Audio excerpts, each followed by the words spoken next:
వేసవి సెలవులు ముగిసి పాఠశాలలు తిరిగి ప్రారంభమయ్యాయి. టెక్నో స్కూళ్లు, ఐఐటి ఫౌండేషన్లు అంటూ తల్లిదండ్రుల వద్ద లక్షల్లో ఫీజులు దోచేసే కొన్ని ప్రైవేటు స్కూళ్లు కనీస నిబంధనలు మాత్రం పట్టించుకోవు. విద్యార్థుల ప్రాణాలకు సైతం విలువనివ్వకుండా నిబంధనలకు విరుద్ధంగా నడిపే స్కూలు బస్సుల మూలంగా గతంలో ఎన్నో ఘటనలు వెలుగు చూశాయి. అయితే ప్రస్తుత ప్రభుత్వం ప్రైవేటు విద్యా సంస్థల కక్కుర్తికి ఫుల్ స్టాప్ పెట్టే విధంగా చర్యలకు పూనుకుంది.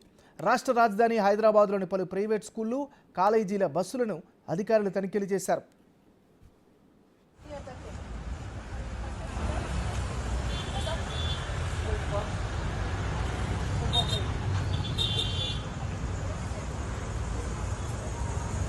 హైదరాబాద్ శివారు రాజేంద్రనగర్లో స్కూల్ బస్సులపై రంగారెడ్డి జిల్లా రవాణా శాఖ అధికారులు తనిఖీలు చేశారు. Fitness, insurance permit, driving licence, fire safety kit, ప్రథమ చికిత్స కిట్లను తనిఖీ చేశారు.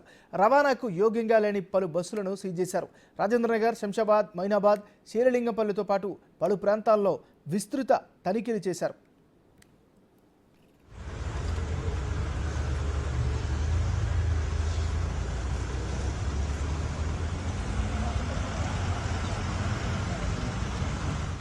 ఎల్బీ నగర్లోని ఎన్టీఆర్ నగర్, నాగోల్తో పాటు కొంపల్లిలో పలు స్కూళ్లు, కాలేజీ బస్సులను అధికారులు తనిఖీ చేశారు.